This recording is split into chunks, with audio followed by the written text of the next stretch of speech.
Beautiful, sunny Burbank, California. The dream factory for musicians, television, and film stars.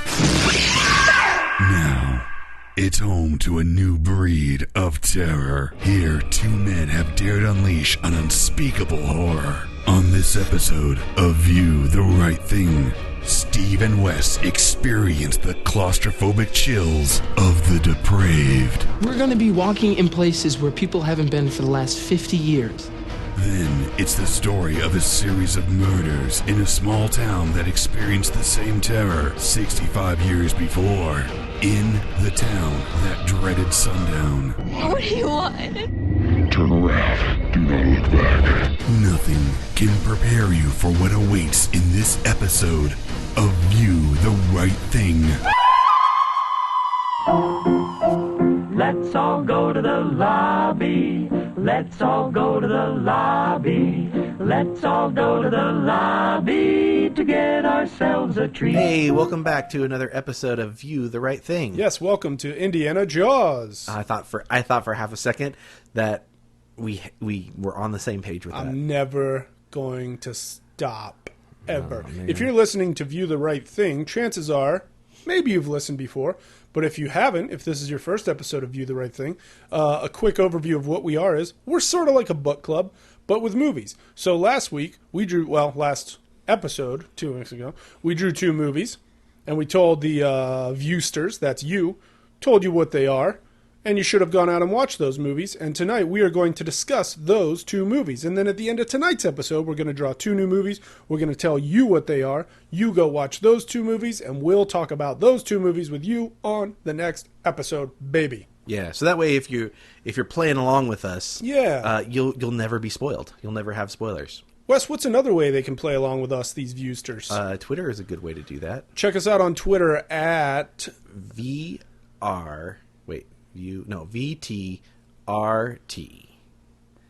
Movies. Yeah. Just look up View the Right Thing on Twitter. At It'll show VTRT Movies. At VTRT Movies. Yes. It kind of rhymes. And, of course, you're at Movie Hippo. Yeah. I'm at Stephen No Howood. Mm-hmm. We also have a Facebook page. And we have a Facebook page. And a Patreon page, but, Patreon is having some issues right now. Patreon is having some issues. To the good people at Patreon, we hope that you are all doing okay. Good luck. Yeah. Have you been to the movies lately? I did go to the movies recently. I went and saw The Maze Runner: The Scorch Trials. Oh, I just finished watching the first Maze Runner on HBO a couple weeks ago. So we watched that. We watched the first one on HBO Go. Yeah. And then the next day went to the theater. And we took part in the Barco Escape, which we've talked about before. Barco Escape. Maybe our first or second episode, we sort of talked about gimmicks. Yeah. And I mentioned this Barco thing that they did with the last Maze Runner as well, where they put 2 additional screens next to the main screen.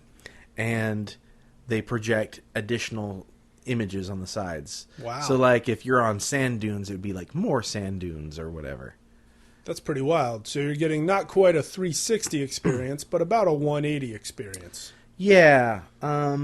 It was not great. Really? To be honest with you. Yeah, I was really excited about it. First of all, not very much of the movie featured the screens. Okay. And because the screens are white and they're so close to the other screen, the main screen just reflects off of those screens, so you're getting kind of distracting lights and colors on the sides. Oh. And then all of the stuff that they did on the sides was all digitally made. Oh. Sometimes it wasn't the same resolution as the main screen. Oh, gee whiz. So that wasn't good. And there are times... So basically, if there's an actor that should be on that screen, they can't just do a digital version. It looked like they maybe sort of attempted to do some body parts on the other screens, but they couldn't do a full... The special effects weren't good enough for those screens. Oh, that's very weird. Yeah, so the camera would so you'd have 2 people on the main screen, and then the camera would move in between them, which in theory would push the 2 people onto each of the side screens. Sure. They just disappeared. Oh, wow. Yeah, there was they would do a close-up of somebody, and their back or their part of their body should be on the other screen. It just wasn't there. So it was really this abrupt cut off of, where did this person's limbs go, or whatever. I don't think I like the sound of that. Yeah, it's interesting. It could be really cool. Yeah. They did an overly long intro thing beforehand with a lot of they used the shot stuff with GoPros. Okay. And that looked really, really cool. Sure. And that was kind of like, this could be something. Yeah. But they have to shoot the movie with 3 cameras. I think Right. they would need to build a special tripod with 3 cameras.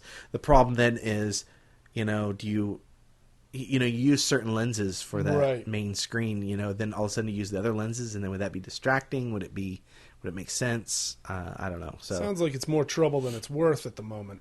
it might be. It's it left a lot to be desired. Also, there's a very clear line in between all of the screens. Oh. It's interesting because a long time ago they did like How the West Was Won, where they had to have 3 projectors and it was like super, super wide. And it was a curved screen, like Yeah. a Cinerama, Okay. like true Cinerama style. Yeah. And that's kind of what this is, to some extent. So I don't know. It's just But just doesn't. It's not 100% yet. it's not 100%. Speaking of That not makes me 100%, before we move to your movies, Okay. that you might have seen, I do want to mention I apologize for my voice. I think it and sounds my rich and stuffiness. sexy. I'm a little bit under the weather, but I'm totally committed to our Viewsters, so I wanted to make sure we got this recording done in time before I really went downhill with this illness. I'm going to start calling you Barry Weizenhofer. Oh yeah, all the ladies. My darling, I probably shouldn't sing much more of the song on a podcast. Yeah, I appreciate you toughing it out. We're recording this one late night. We're calling this View the Right Thing After Dark. After And it's kind of appropriate because we watched 2 scary movies this time. But first, I finally went to see Black Mass, I have not seen it yet. the story of James Whitey Bulger and his nefarious dealings in and among the Boston underworld, I guess you could say. Yeah. As you probably know, The Departed was loosely based on the story of James Whitey Bulger as well. However, The Departed was also originally based on a movie out of Hong Kong. Yeah. So, Infernal Affairs. Infernal Affairs, which I saw about 6 months before I saw The Departed. There's a sequel to Infernal Affairs. Is there? Mm-hmm. What's it called? Infernal Affairs 2. Oh. I'm pretty sure. Sort of like that monster song. I opened my mouth. That could just be my illness talking. Let me look it up. You've got the cold crazies. Where the heck were we? Oh, so I saw Black Mass, and it's pretty darn good. There is an Infernal Affairs 2. It came out the next year. Oh, after wow. Infernal Affairs. They're cranking out those Infernal Affairs over there. Did I talk about Everest and Sicario last time? Oh, okay. So I've also seen Everest, based on the story of Everest. Did you see it in 3D? I did see it in 3D. Was I it saw cool? it at the WGA in 3D. It was intense. I am afraid of heights. Yeah. There were a lot of shots in that movie that had me wanting to jump out of my own skin. That's great. It's a very terrifying concept, just the idea of climbing Everest, because they talk about how at a certain altitude you literally start to die. Your body is literally shutting down because you're getting so little oxygen. And so these guys go up there once a year and try to make it to the summit every time. I found out a pretty weird tidbit, which is that a while ago I had a radio show, had a real nice couple of guests on there. One of those guests is dating the son of one of the characters in Everest. How wild is that? Which actor played that character? I'll tell you off the air. Oh, okay. I don't feel like airing no dirty laundry. Although the movie kind of does itself. Like, there's literally a scene at the end. This isn't a plot spoiler at all. But there's a scene at the end where it's like showing the real life characters and telling what happened to them after that day on Everest. Right. And it shows, many of these men were fathers. Yeah. And so one of these men in particular was the father of a baby. And it shows the little baby. And then it shows the real life girl who's now about 19. And I was like, that's a little strange to be like, don't worry, that guy's daughter grew up to be pretty foxy. Like, I don't think we need to see her at 19, Sure. It seems strange. I imagine they probably got her to greenlight it. Yeah. But I don't know. It felt like an invasion of privacy. Fortunately, it was the very end of the movie. I also saw Grandma. I got a screener for Grandma starring little Lily Tomlin, not Little Tomlin. I don't know. I don't know the movie. Grandma, it's got Lily Tomlin, Sam Elliott, who else? Nat Wolfe, and Marcia Gay Harden, just to name a few. Judy Greer is in it. She's great. Everybody's great in it. Yeah. But it's the story of a young girl who finds out she's pregnant. She comes to her grandma to hopefully borrow money for an abortion. Grandma's broke, and so they go on a little adventure to try to figure out exactly what they should do. It's a cute little movie. Had a moment at the end that kind of really stepped on everything for me. Yeah. And it was really just this little bit of ADR, and it just seemed so out of place that it just kind of, it didn't ruin the movie, but it just sort of like, if the movie were a grandma walking down the street, it just kind of shoved that grandma away from traffic, but still shoved a grandma. That's how I felt. Sure. And then Sicario, starring Benicio del Toro, Josh Brolin. Emily Blunt, right? Emily Blunt. Yeah. Who else is in that? Bunches of people. Well, not bunches and bunches, but those three for sure. That movie is intense. You remember Traffic with Michael Douglas, also Benicio del Toro. Not a huge fan of that movie, by the way. Oh, I loved Traffic. Yeah. Well, anyway, Sicario, very similar themes, talking about our DEA versus the Mexican cartels. Sicario makes Traffic look like Mr. Smith Goes to Washington. Wow. It is so intense. It is so brutal. It's a waking nightmare. But Emily Blunt, I tell you, she's aces with me. I hope they cast her as Captain Marvel. Dude, that'd be pretty wild. Pretty wild indeed. I'm itching my ear because my ear itches. It dawned on me that I didn't actually tell you what I thought of Scorched Trials. I told you about the Barco escape. I thought the first movie was better. Okay. The first movie is kind of interesting, like kind of a Lord of the Fliesy kind of thing going on there. This movie was all over the place. It just like it didn't. It was like, it had elements from the first movie, and then it had sort of a horror kind of theme running through it. I don't want to say more of those griever things. No, I don't want to say what it was because I don't want to kill the movie for anyone. But fair enough. But yeah, for a lot of the movie, there's sort of this horror chase thing going on. You're pointing at me? Don't tell me on the air. Yeah. But do they reveal what they mean in the first movie when they keep saying, remember, wicked is good? Yes. They do reveal that? Okay, that's all I want to know. Kind of. Okay, that's all I want to know. Yeah. Because that's driving me crazy. Yeah, they do. The movie wasn't terrible or anything. Okay.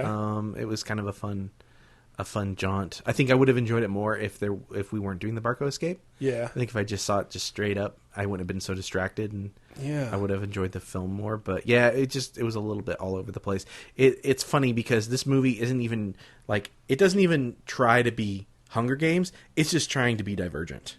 It's like, yeah, which I like Divergent in its own rights, but like nothing is the Hunger Games. The Hunger Games is the Hunger Games. So, I'm not going to comment on any of what you just said, other than those movies have been very successful, and I salute them. Are you not a Hunger Games fan? I like the Hunger Games. It's all right.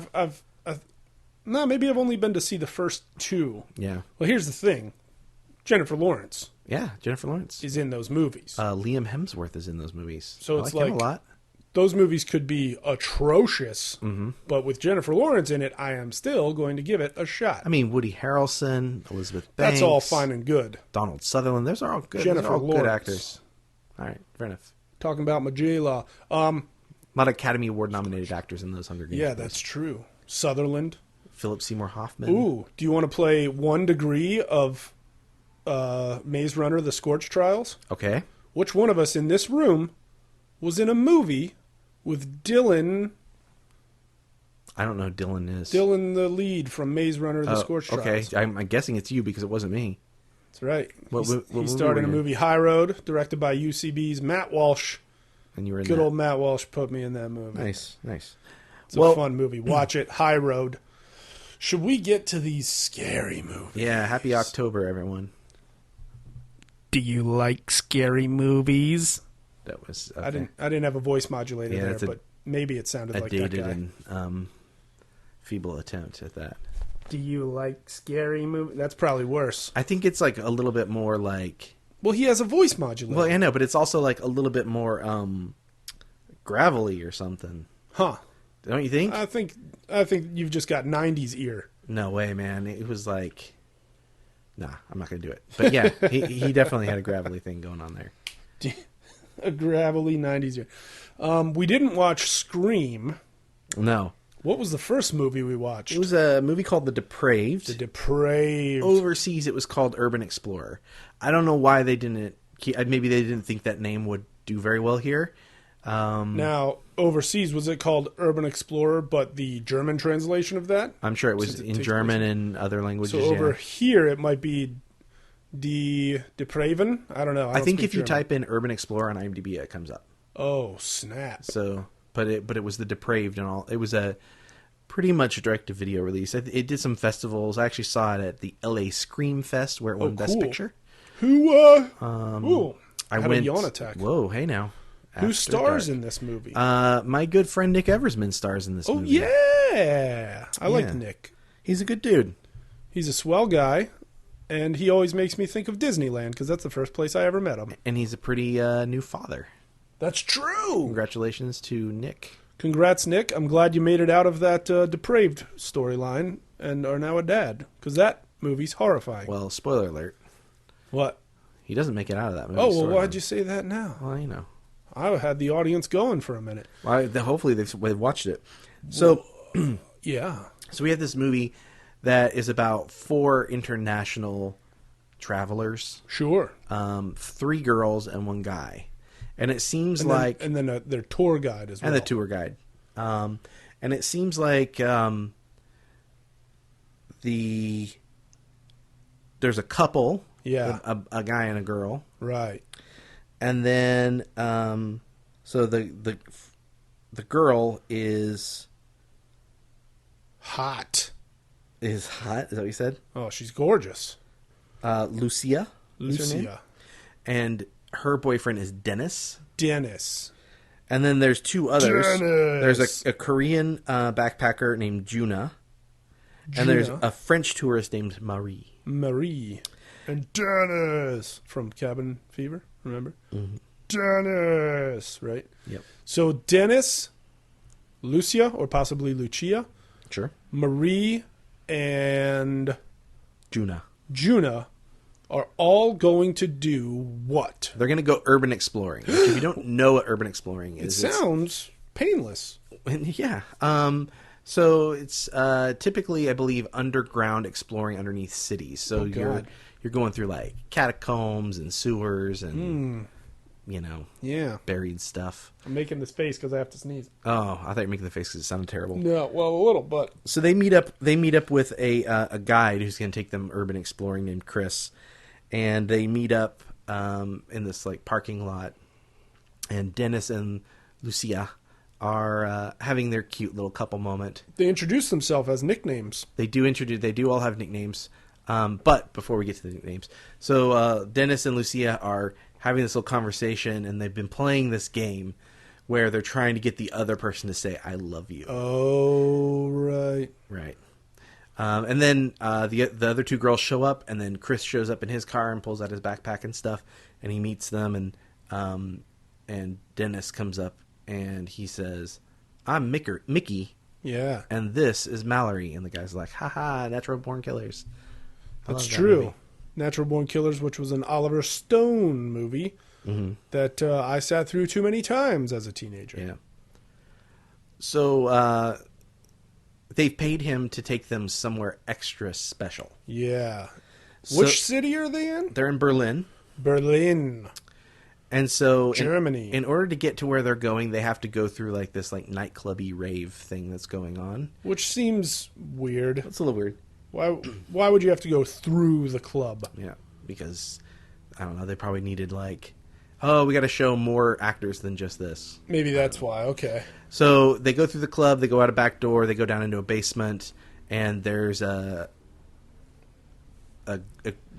hatch on the ground that's got a lock, and Chris is like, I'll be right back. He goes and gets the key, and he opens it, and they're like, what's up? Where are we going? And he's like, well, you paid for something special. I'm going to take you. There's this bunker called the Farah bunker. The Farah bunker. And they're like, the Fuhrer bunker? And he's like, no, the Farah bunker.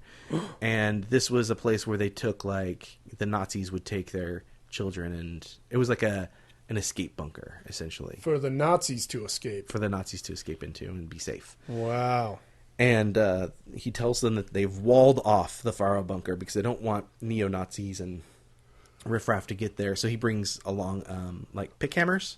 Yeah. So that way they can break through the wall. And they're like, you've never been there before? And he's like, yeah, you wanted something special. So, I'm going to get there. Down they descend. Ooh.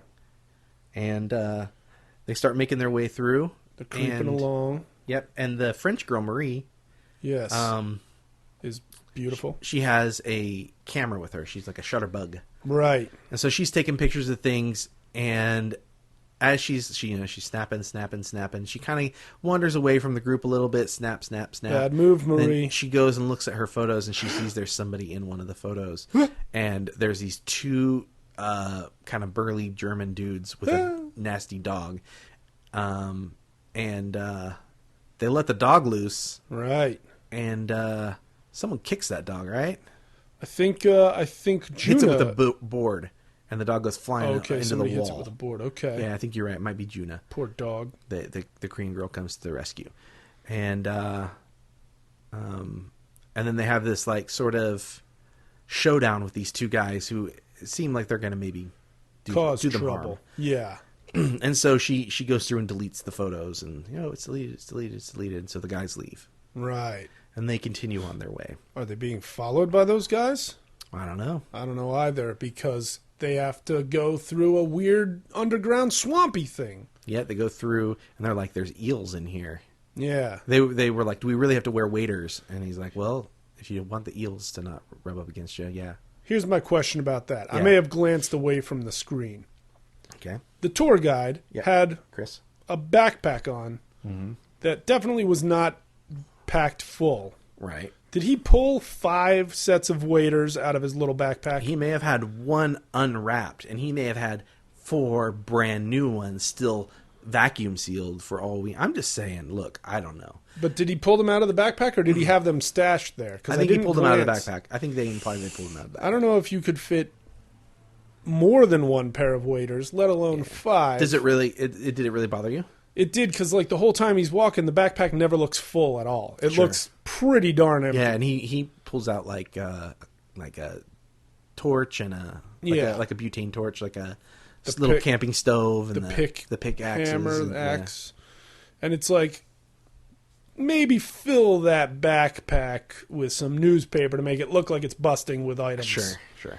That irked me just a scotch, but hey, I'm not in the movie, and now I probably never will be. Yeah. So they make their way through, and mucky, gross water.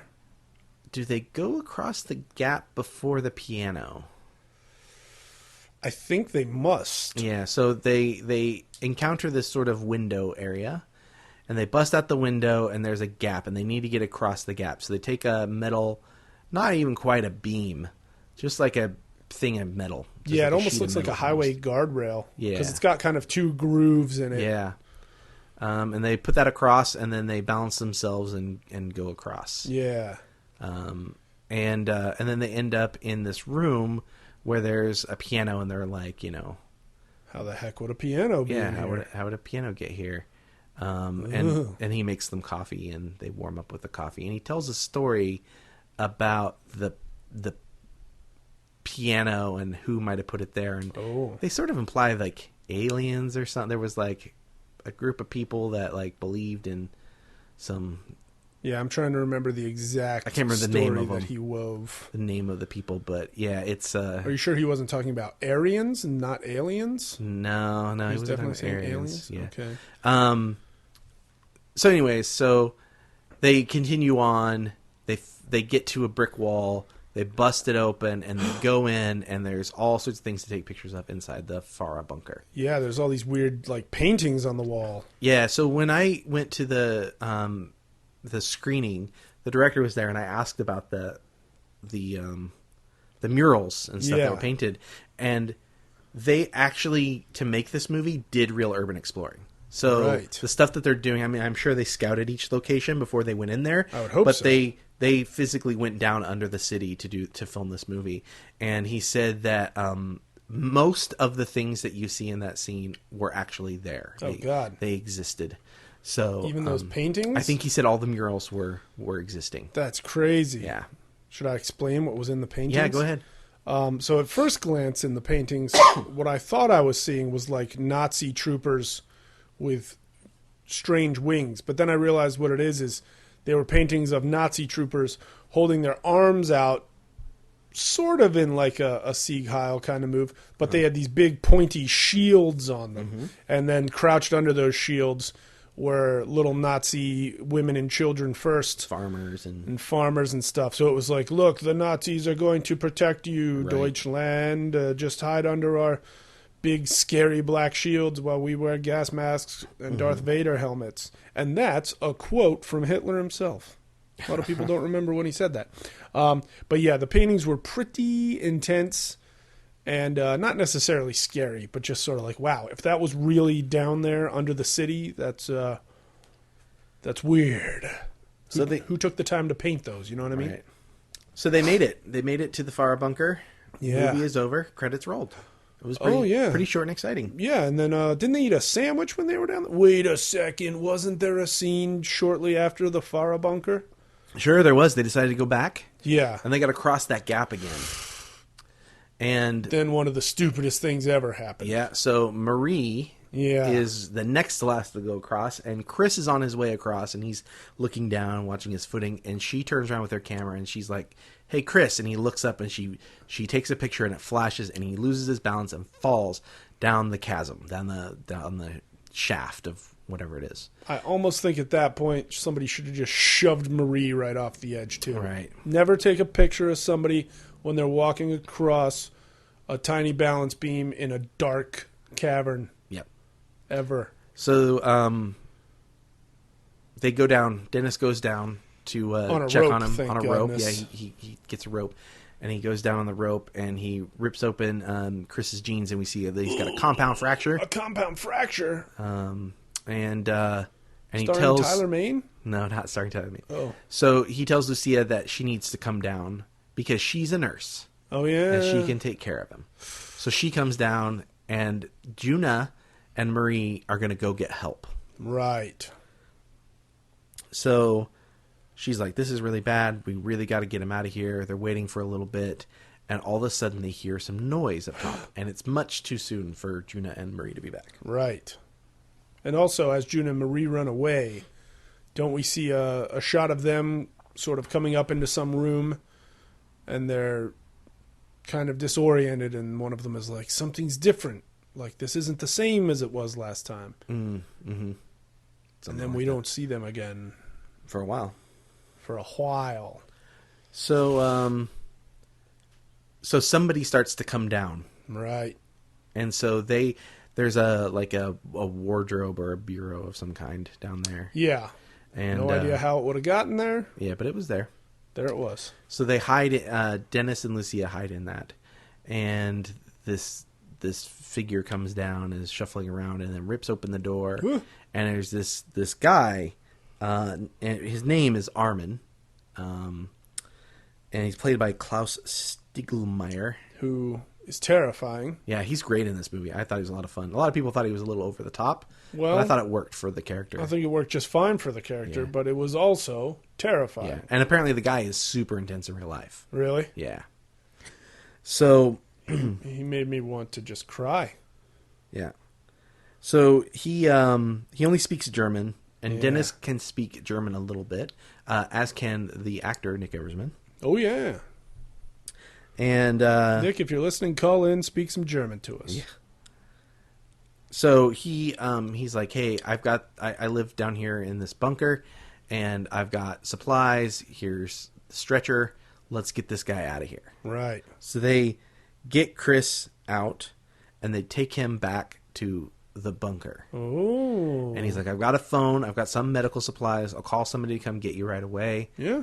And they're like, cool. And he's like, hey, I've got a pot of soup boiling. Are you hungry? And the bunker's kind of nice. Yeah, they're like, heck yeah, we're hungry. So they sit down, and he makes them bowls of food. And then begins a conversation between Dennis and Armin in German, and Lucia doesn't really know what's going on. Let me warn you now. If you rent this film on Amazon Prime... Right. Amazon Instant or We whatever. had a bit of a problem with that. It's not free, so you got to pay for it. And there are no subtitles for the German. A very long scene in German, Yeah. no subtitles. Yeah, it's like 5 or 10 minutes. Yeah. And so you can kind of get what's going on. I kind of explained to Steve what was happening. We went back because it turns out if you have Showtime, you can watch it on demand. So we watched it on demand. We went back and looked at that scene again after I found that out. So anyways, they have this conversation about how he was a border patrol agent. Yes. Back when Germany was divided. And he talked about how, he served on the border and he also served in Afghanistan, and he talks about the weapons that were used and the machine guns, and he does a does this really cool machine gun thing that's really intense. He does that forever. Yeah. And the Lucia is like, oh, kind of offhandedly, oh, you think he ever had to kill anybody on the border? And he's like, what did she just say? Yeah. And Dennis is like, oh, it's nothing. He's like, all right, don't mess with me, boy. What did she say? And he's like, she wondered if you ever had to shoot anybody. And he basically tells him, yes. Why? We did. And he says there were things that were done to people that were much worse. Like if you were captured, it was especially bad because a pretty boy like yourself, they would dress you up in women's clothes and then they would have their way with you. Deliverance style. And then when they're done having their way with you, they would take your shirt off. Ooh, what does that mean? And he was like, shirt? What do you mean shirt? And he's like, they take the knife and they insert it around the waist and cut along the skin and then pull your skin up over your head. Gross. And it makes you look like you're wearing dirty laundry. That's so disgusting. Yeah, it's pretty gross, the idea. So anyways, he's like, you want more soup? And Dennis is like, heck yeah, I'll have some more soup. And so he gives him more soup, and he's like, hey, he's made a phone call. Right. Also, we saw a phone call happen. He says people are coming down to give him a hand. Yep. And so he goes off to administer some drugs and take care of some things with Chris. Yeah. And he's in the hallway, and Lucy and Dennis is like, you shouldn't have asked him that. And she's like, what do you mean? He's like, the border, shooting somebody at the border, border casualty. Yeah. And he's like, never mind. So he goes to go talk to Armin in the hallway. And Armin whips around and stabs him in the neck with a syringe, knocking him unconscious. Yeah. Yeah. He's almost too good with that syringe. Yeah, man. That was dead on aim. Just zoom. Whip around, syringe in the neck. Nick's out. Yep. So, boy, it's getting fuzzy for me now. It's getting toasty in here. It is getting toasty in here. I'm starting to... You'd think it was October 2nd or something. So he wakes up... Dennis does. Played by Nick Eversman. Mm-hmm. Wakes up in a bed and he's handcuffed or chained to a bed. Yeah, a cot. And to like a metal pole holding the cot up. Yeah, the metal leg of the cot. And he gets one of the bolts out. Right. And he takes it apart, and he gets just the piece that he's attached to and takes that with him, which seems like it'd be a great weapon. It would be a great weapon. Never uses it as a weapon in the movie. He does eventually. Does he use it as a weapon? Finally, at one point, he uses it as a weapon. After the guy's already down. Right. Yeah. But he doesn't use it as an initial weapon. And he really should have. Yeah. He would have saved himself a lot of time and blood. Sorry, excuse me. Should I say what he finds when he escapes from his bed? Well, he finds a few things, right? He goes to the phone. Yeah. That's one of the first things he does. When he picks up the phone, he finds that there's no cord attaching the phone to the box. Oh, God. Then what does he find? Then does he find out what's in the soup? Yeah, he goes into the storage area, butcher closet. Yeah, what's in the soup? Probably Marie and Juna. Yeah, we see Juna's head for sure, and what maybe Marie is hanging from some hooks or something. It's so gross. and he vomits. So he vomits Juna and Marie up. I sure would. Yeah. No offense, ladies. Sorry I ate you, and I'm sorry I'm vomiting you. And he hears the screaming. Yeah. Down the hall, He's not sure what to do. Oh, God. So, he is torn between leaving and going to get help and rescuing his girlfriend, Lucia. And he grabs a fork at some point. Yeah. Right? Yeah. That's before the gun. He's got a big piece of metal chained to his left hand, but he grabs a kitchen fork. A fork. So salad fork. He starts pulling things down. Yeah, like shelves to get his attention. To get Armin's attention. Yeah. Armin has got poor Lucia. He's cutting her ear.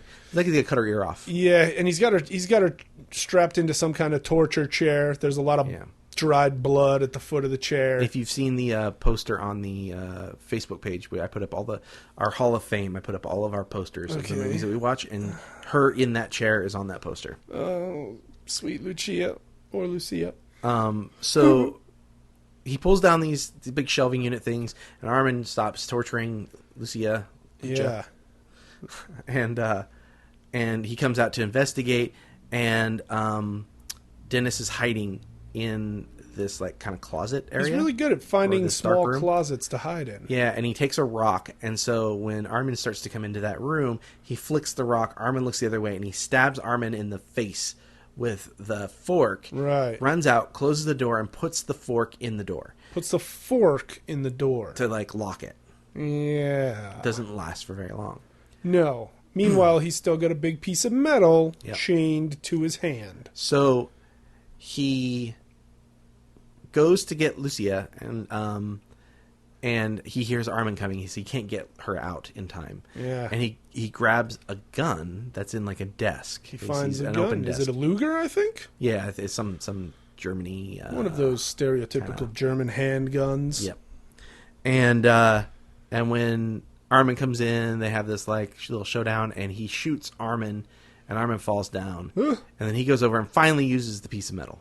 Finally starts beating Armin with the piece of metal. I have to say, not very effectively. Not very effectively. What he should have done was when he first saw Armin in that room torturing Lucia, was sneak into the room behind Armin and start clubbing him to death with the piece of metal right away. Right.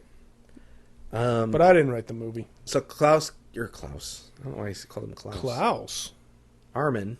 Klaus von Who's Bülow. Klaus? Man, my brain is... Well, I mean, we're talking about characters in Germany. There was probably... I bet there was a Klaus on set. And I bet he was a nice guy.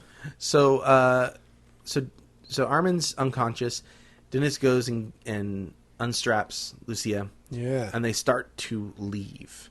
And then they hear Armin get up, and he's like chasing after them, and they're hiding, and it's like a little cat and mouse thing. And then they find this pit. Yeah. And there seems to be... she falls into the pit, and he grabs onto her or something, or she...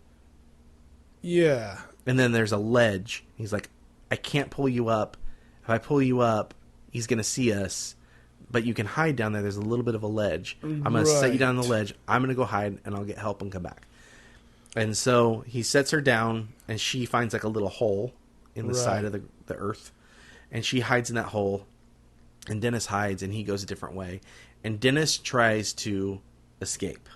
Boy, does he. Dennis gets caught. Oh, man. And Armin beats him up a little bit, and then he takes a gun, and he shoots Dennis's foot, and his toes explode, and it's pretty so gross. It's so gross. And Dennis is like drooling, and he's like, and he's kind of out of it.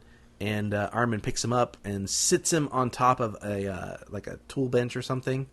And he takes his knife out, he rips the guy's shirt off, takes his knife out, and he proceeds to shirt him. And it is tough to watch. It's so gross. I wasn't even looking straight at the screen, and it was still gross. Yeah. And so then Dennis falls on the ground with most of his skin up around his arms. And Klaus is about to leave, and he sees Dennis just kind of writhing on the ground and dying. And he grabs a box of salt. Oh, yeah, that's right. And he decides to salt him. He's been assaulted. You can say that again. So back in the hole, Lucia is like digging around trying to get further into the hole, and she hears something, And they made a note early or a little bit earlier that, hey, we can't be too far from a subway because we could hear the trains, the rumbling. We felt rumbling, and that's got to be the subway trains. Yes. So she starts to kind of dig further, and she realizes there's rumbling, and it's the subway. She keeps digging through and comes out through the other side into a subway tunnel. Booyah! Sounds pretty safe to me. Yeah, and she gets up on the platform, and she's like freaking out, and she doesn't know what to do, and she's like hurt and bloody and kind of crawling. Terrified. She's seen a lot of horrible stuff in the last hour. And this guy comes down, and he's like, oh, do you need help? Let me help you. And it's like, all is good. And he goes over to the some sort of call box, police call box, for an emergency. And just as he's about to push the button, he gets killed by Armin. Armin's up there. He's always right there. Armin drags the body away. He's a 70-year-old man, but somehow he's the fastest thing on the planet. Yeah. Armin drags the body away and takes the guy's clothes. When she sees him, she gets on the... Or no, she doesn't see him. She sees the blood from the guy. And she freaks out, so she gets on the next train. And there's people on the train. Yeah. And as the doors close and the train starts to move, you think, okay, she's good to go. And then all of a sudden, as the train's going, the person sitting kind of in front of her turns around, and it's Armin. Oh, man, with his terrifying face and she his starts greasy hair. Flipping out and saying he's going to kill me and all this stuff. And he shows some type of like badge or something. Yeah. And he's like, I'm with, the Metro, and I need to see your tickets. And she doesn't have a ticket. And he's like, you're going to have to come with me. And she's like, no, he's trying to kill me. And the people are like, no. He's not going to kill you. Yep. You don't have a ticket. So he gets her off the train. He pulls her off the train. And when he forcibly picks her up and pulls her off the train, that's when one of the passengers realizes something is wrong here. Right. But the train then goes away. It's too late. It's too late. Good time, Johnny. She squirms away, gets down into the subway tunnel, tries to run away, and he gets down there, and he murders Lucia. Snaps her neck with his hands. Well, he puts a gun to her head, and she's praying. Yeah. She's like, please, God, please get me out of this. And he pulls the trigger, and the gun doesn't shoot her. And he pulls it again, and it doesn't shoot her. I think he even does it a third time, and she's still praying, and she's like, oh, thank you, God. And he snaps her neck, her sweet, sweet neck. Now, meanwhile, back in the bunker, Chris comes too. Oh, my gosh. Chris, who has the compound fracture? Yeah, and he's in the dead body room, the discarded dead body pieces room. Gross.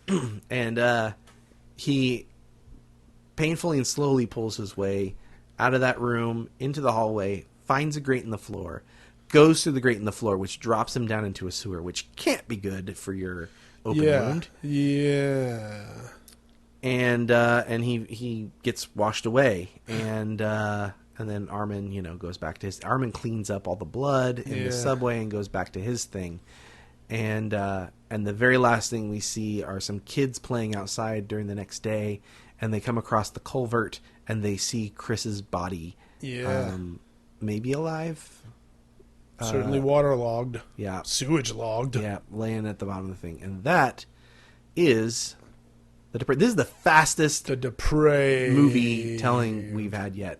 It's a pretty straightforward movie. Yeah, there's not a lot of subtext. There's not a lot of it's like fancy art in it. The story starts here and it goes there. Yeah, and it's like I said, some people find it a little over the top. The characters are a little like,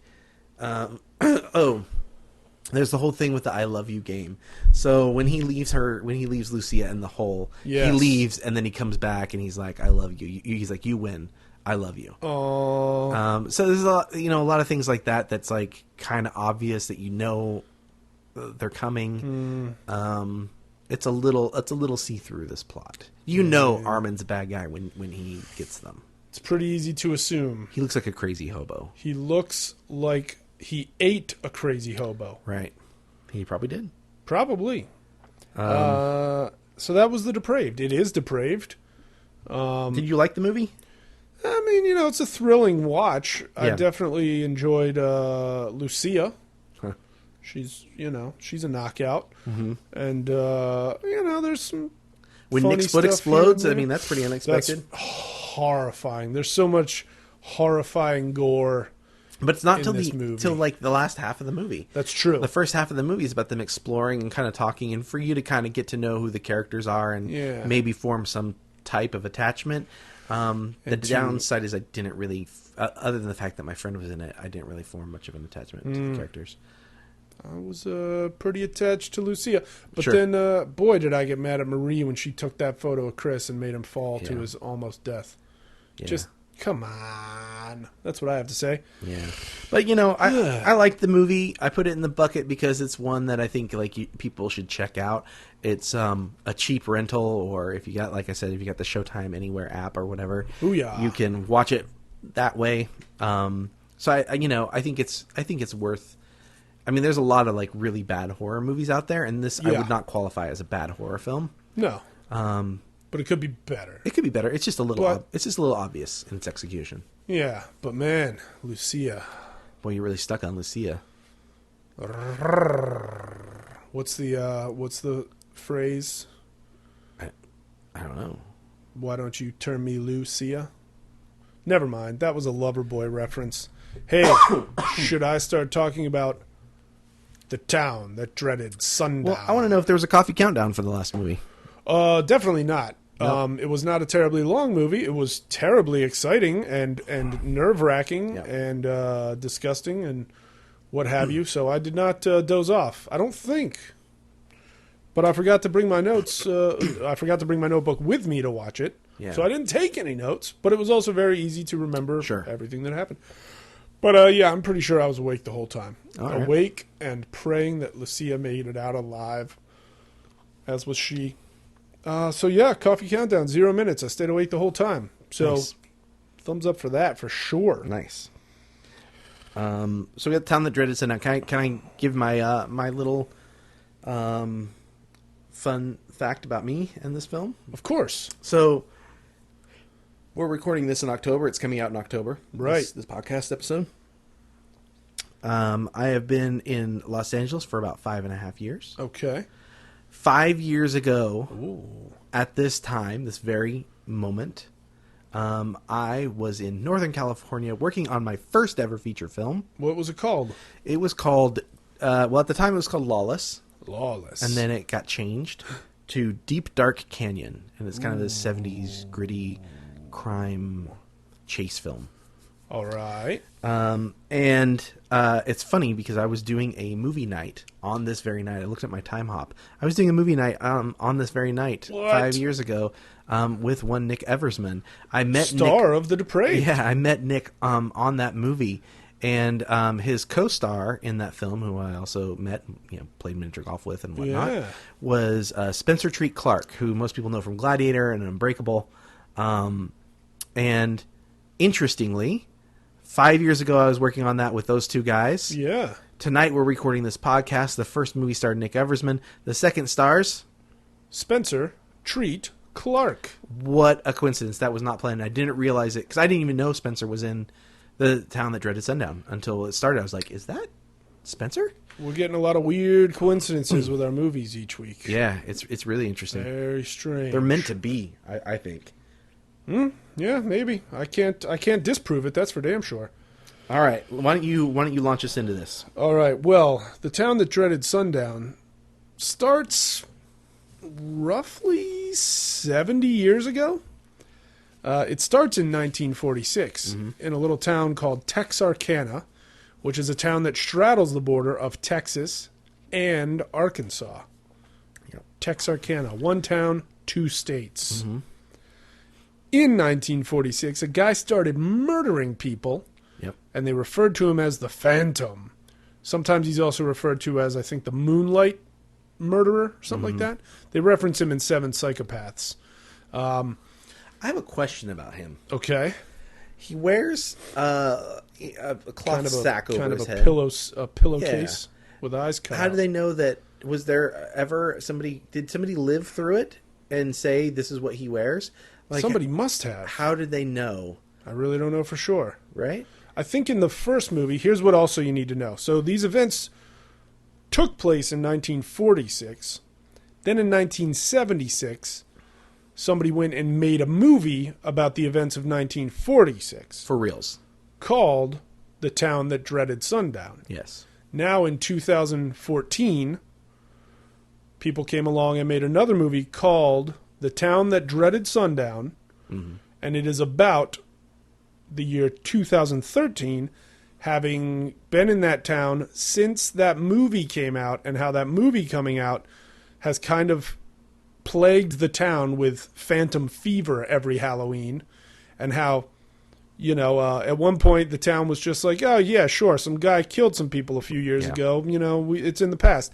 And since the movie came out in the 70s, the town is basically continually haunted. Almost celebrates it. Almost celebrates this phantom murderer from 1946. We're talking about, somebody references it like 60-some years ago. So to be really clear, that's all part of the plot. That's the all... movie from the 70s and the movie from the current movie are all part of this plot. Yes. However, there really was a movie in the 70s that they show the poster for and they show clips from throughout this film. You can go and watch that original film. Right. So both movies have the same title. One's from 1976, one's from 2014. I recommend seeing the 1976 one. It kind of gave birth to the whole teen slasher genre. Supposedly, it's the very first mass killer film. So it's the first time they had a mass killer on film like that. Well, and it shows, because it's a pretty silly movie. Yeah, that trombone stuff. But apparently that was a true story. All right. Apparently the trombone murder was a true story. But the movie itself is very silly. Like, I've watched it a couple times, and there are literally parts where it's like, it almost feels like they've completely strayed from it being a horror movie for a good 15 to 20 minutes. Yeah. And it's just kind of like a comedy about the cops being like, oh, darn it, Rufus, I told you were supposed to circle around the farm. And I actually really like the cops in this movie. Yeah. But they're definitely not as bumbling as the cops in the 1976 movie. But they say the same lines as the really? cops from the 70s. Yeah, and they do them in subsequent scenes. So there's a scene where like the movie is playing and you I'll wait till we get to the cop showing up, the marshal. One thing you should also realize is, I say watch both movies. Also realize that pretty much any time anybody is in a room with a TV, if it's not playing the local news, it's playing the original town, the Dreaded Sundown, on that TV. Yeah, in the film. Because it's like the town is obsessed with it. Because where this movie starts, it's Halloween night. Everybody's gathered at the drive-in to watch the town, the Dreaded Sundown. And these two kids, Jamie and Corey, they take off early from the movie in Corey's bad muscle car. I wish I knew what kind of car that was. I should have looked it up, but it's beautiful. And they go up to a lover's lane.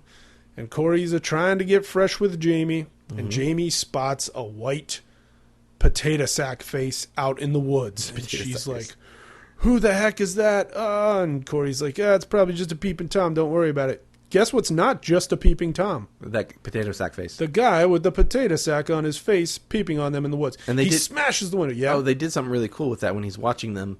It's like he's there. And then it's almost like he disappears. Like they imply he steps back into the shadows, but the way it looks, it almost looks like he just disappears. Like he just vanishes. Yeah, and not so much that he vanishes, but it gets dark where he was. That's sort of the implication that he stepped back. I suspect it's one of my favorite horror techniques. Yeah. Used in the original Halloween. Oh yeah. But in reverse, where they just use a dimmer. Oh. So they probably, in this case, they were lighting him, and then they slowly dimmed the light down, and all of a sudden it was just black there. Yeah. In Halloween, they did it in reverse, and the idea is Jamie Lee Curtis is backing up into a corner, and it's dark in the house, and the concept is your eyes are supposed to adjust to the dark. So as your eyes adjust, you slowly start to see that Michael Myers is standing there. Yeah. So, I'm a big fan of dimmer usage in horror films. Well, and it works well because it helps add to the scary. Yeah. So, potato sack face, I guess we should just call him the Phantom, smashes through the window. He's got a gun out, and he's like, telling Corey, you get out of the car, I'm going to shoot her in the face. Corey gets out. Long story short, he directs Corey to take his pants down. He orders Jamie to turn around and not look at what he's about to do. Puts Corey face down on the ground and stabs him to death in his back. And Jamie turns and glances, and he's like, oh, I told you not to turn around. Told you not to turn around. So he's got to chase Jamie through the woods, and she's running through the woods and a tripping and a falling and getting hurt. And he's chasing her, kind of letting her get away. He catches her. Yeah, but real quick on that death scene, they use this sort of motif a lot in the movie where you see silhouettes. Yeah. They use shadows and silhouettes a lot. And so she's facing sort of like a dirt hill wall kind of thing. Yeah, it almost looks like a canyon wall, but there's no way they were in a canyon. Yeah, and they're at the back of the car and the brake lights are on. Right. And or the lights are on, and so and so she gets the silhouette of seeing him getting stabbed. It's gnarly. Yeah. And there was also a funny little thing where it zooms in on the taillight of the car. Yeah. And as it does so, you hear a noise like a film projector running. Because there's a lot of what I think are pretty cool moments in the movie where it's like you're watching this movie, but you're also watching the old movie. And occasionally you're seeing like a reenactment of the old movie being filmed, and just like it really just weaves its way through time. It's kind of meta. Yeah, dude, it's very meta, but it's done in what I think is a pretty cool way. So Jamie's getting away. She's running. The Phantom catches her in the woods. He's got her down on her back in the woods. Yep. And he says, "This is for Mary." What is it? This is for Mary. Tell them to remember, something like that. Yep. This is for Mary. Make them remember. Yeah. And he lets her go. And when she goes running straight out of the woods, she's right back at the drive-in theater. Everybody's watching the scary movie on the screen. She pops out from under the screen, and everybody's like, "Whoa, what happened?" Yep. The town's in a frenzy. The Phantom is back. Yep. Holy moly. So then what happens? We got... she wakes up in the hospital, and there's or she's awake in the hospital, but there's all these police there, right? Yeah. Asking her questions. Gary Cole's there, and yeah, there's a few an other- officer there played by Josh from the Blair Witch Project. Oh, is that who that was? Yeah, he plays the sort of younger of the cops. I thought he looked familiar. I just didn't realize that was Josh. Yeah, Josh from Blair Witch. Where are you, Josh? Gary Cole of Office Space and Harvey so Birdman. much stuff. Veep, tons and tons of great stuff. Brady Bunch movies. He plays one of the cops. I believe he's the sheriff, right? Certainly No, a high-ranking there's another guy that's deputy of doing some all the sort. talking, and he's just kind of standing in the background. I don't think Okay. he's the sheriff, no. Oh, right. No, yeah, the actual sheriff isn't that... He's an older I can guy. never remember his name, and I think he just passed away, too. Yeah, he's very He was the recognizable. dad in Gleaming the Cube, if I'm not mistaken. Okay. Yeah, you're welcome, America. So then the boyfriend has his funeral. Jamie gets a little bit of therapy because, I mean, she watched her boyfriend get murdered. She barely escaped the murderer himself. It would help to talk to somebody. So I want to talk about another motif that the movie has. Yes, because you noticed this, and I've seen this movie twice now, and my brain just kind of sometimes doesn't pay attention to these things, but I'm glad you pointed it out. So there's some interesting stuff with the lighting going on. We talked about the shadows already in silhouettes. They use the silhouettes again in the hospital when they're asking her questions about the murder. Yeah.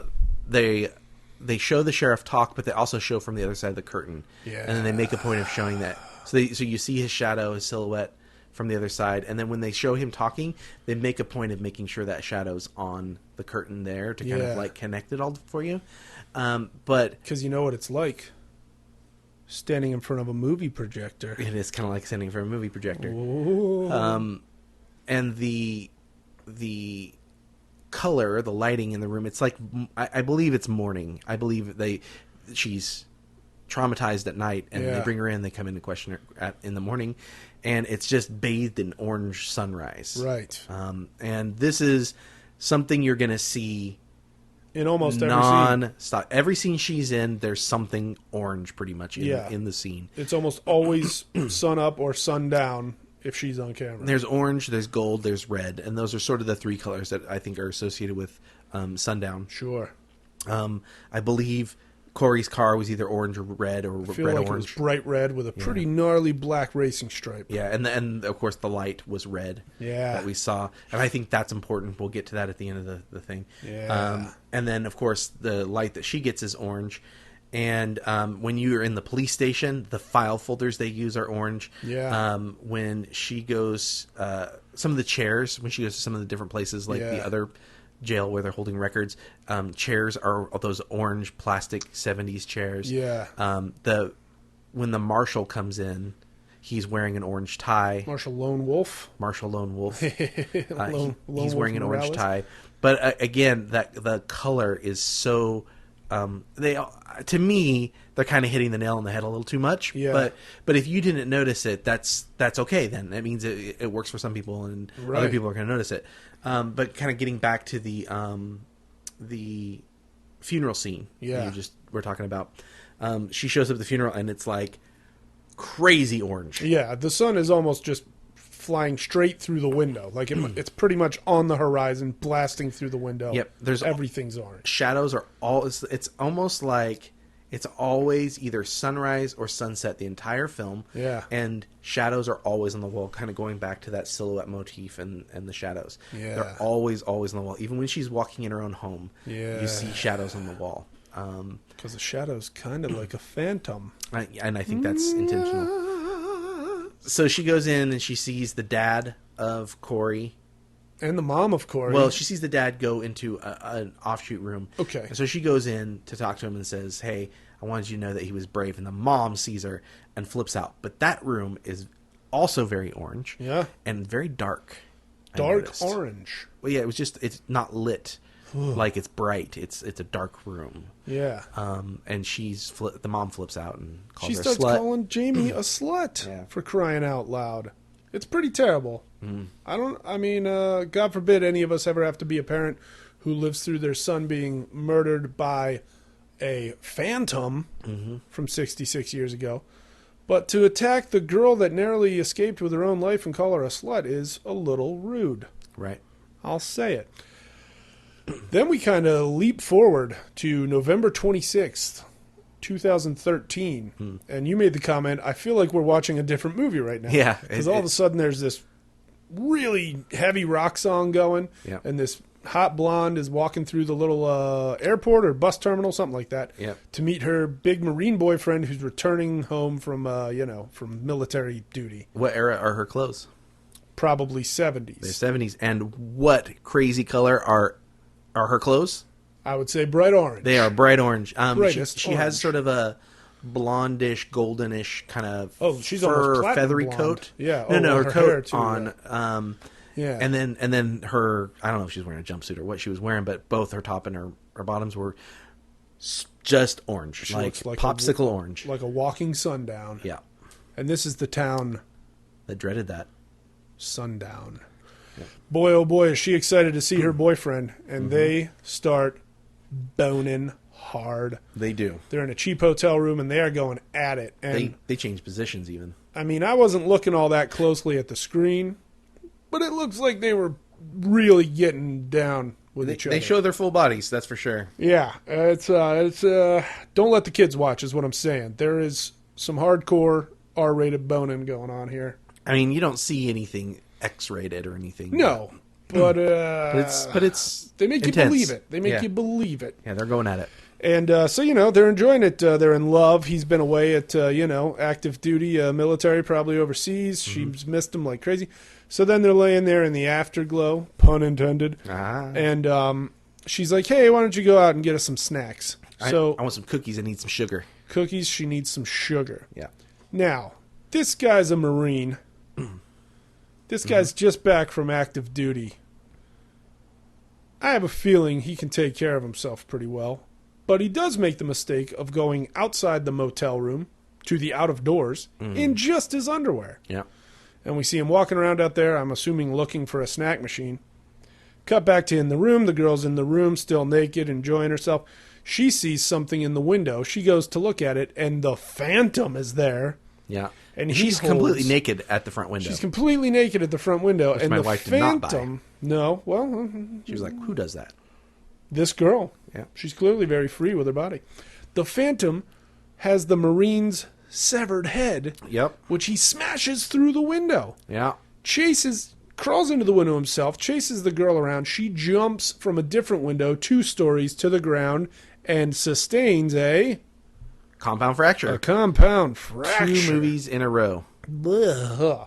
And it's gnarly. Yeah, it's pretty brutal. It's real gnarly. You see very lovely leg, and then bone pops right out of it, and it's so gross. You were about to say, but I was going to say it's even more brutal in a moment when she gets in the car. Yeah, whoa, what exactly? Because I was so busy trying to not look at the leg, I didn't see exactly. She runs and gets in the car, and she she starts it and mashes her foot down. Ooh, that's right. And does more damage. But she does not get away. She doesn't. The Phantom gets in that car with her. He just opens the door. It's like she didn't even bother locking it. Yeah, and he lets his knife do the talking. Yeah, there's blood all over the inside of that car. It's horrible. It's really, really horrible and gross. True that. What's the... They had an excellent knife into people sound effect in that. It's very graphic, and it definitely evokes a response. Yeah. While you're looking at your notes here, I want to talk about the camera work a little bit. There's something I noticed. I think the scope of the film is beautiful.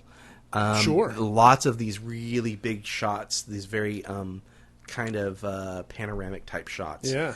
And a lot of the sky and a lot of the town. They really let the town sort of speak for itself in the shots. Yeah. Whether it's showing this like idyllic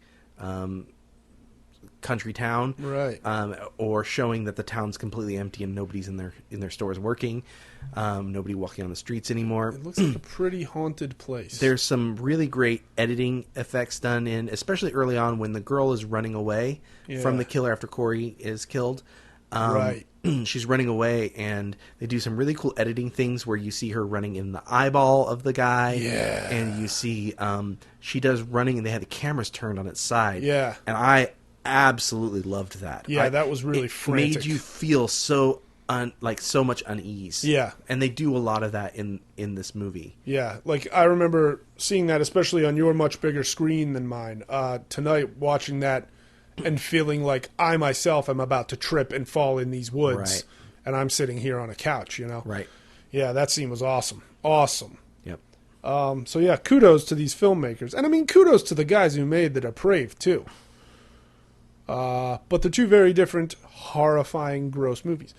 So, it's been over a month since the Halloween murders that Jamie escaped from. Mm-hmm. We just had the murders in the hotel with the Marine and the sex machine. Mm-hmm.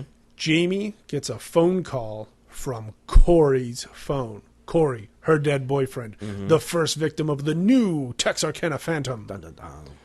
A phone call from his phone. She tells the cops go searching the woods. Well, so let's talk about the cops real quick.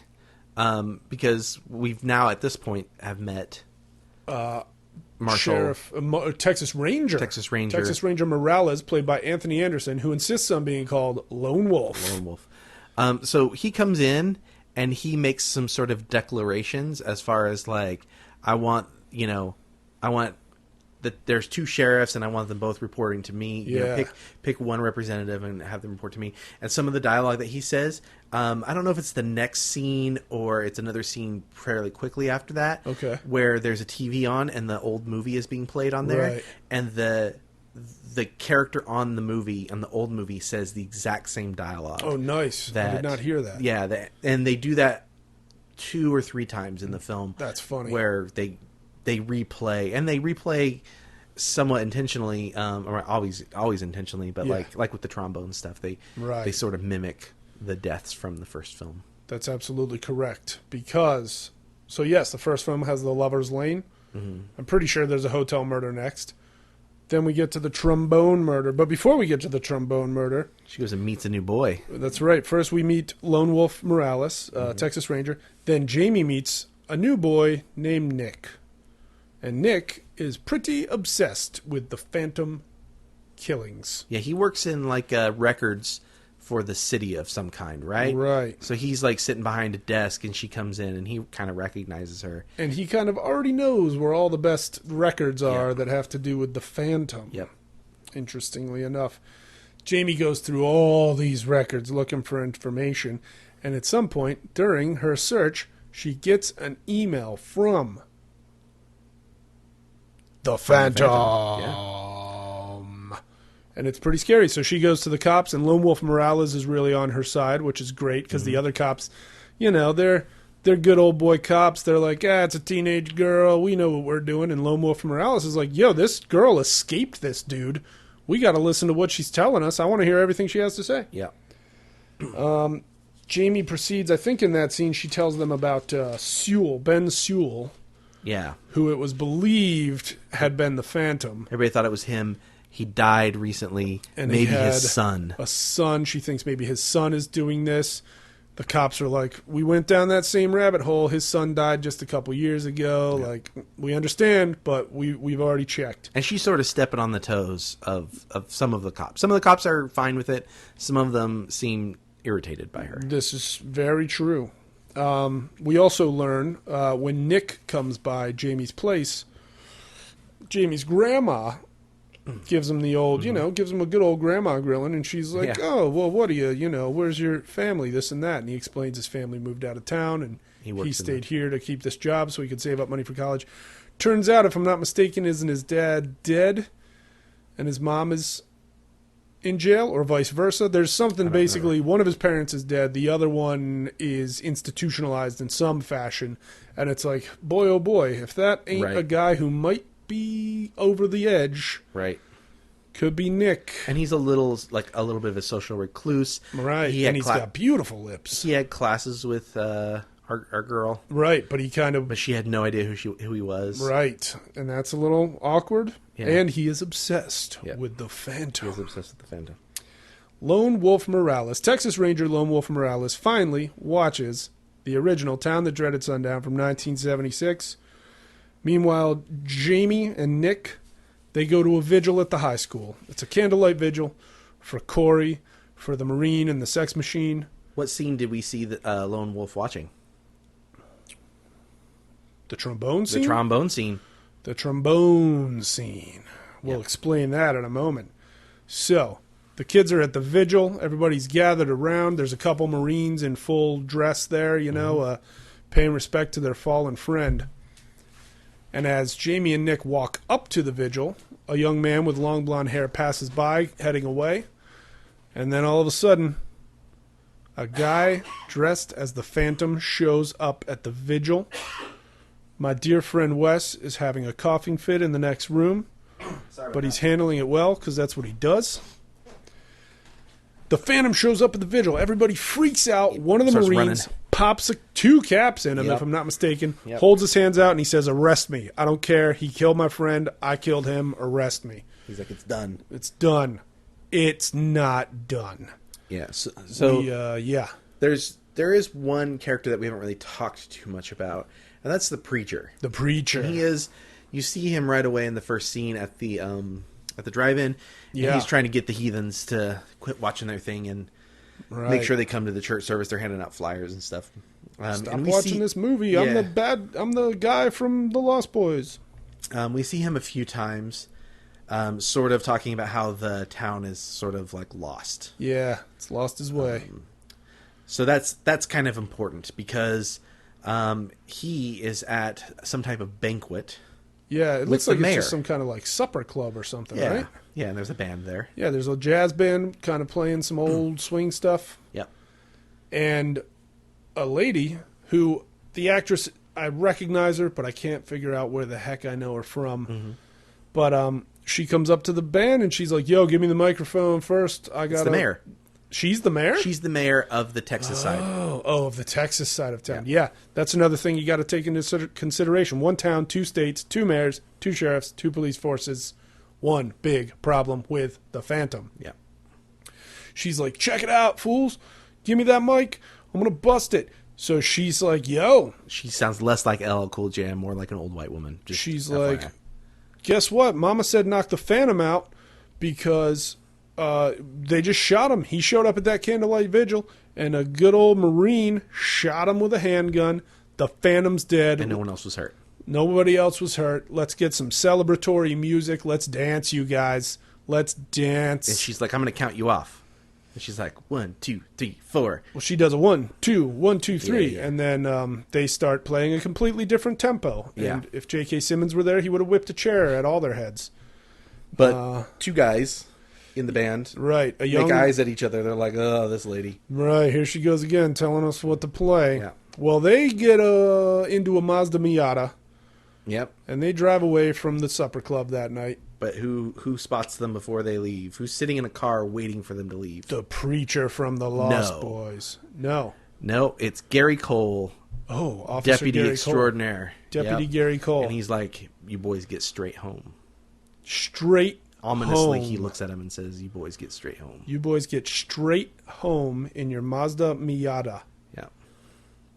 So, they got their instruments. They're driving in the Miata. Miatas, most of them are convertible. Not good when you live in a town with a phantom murderer. They drive not straight home. They go to some sort of sign... Graveyard. There's all these big, what probably used to be light-up signs around.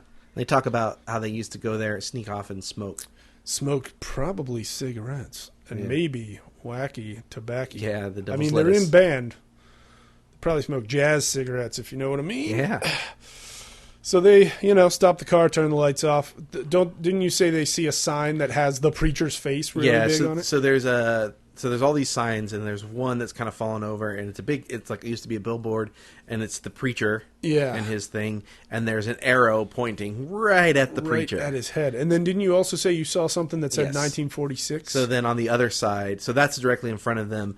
So there's the white kid is in the driver's seat and the black kid's in the passenger seat. Yeah. And over the black kid's shoulder is a sign, like an old, kind of like a reader board sign, I guess, where you put the numbers and the letters up yourself.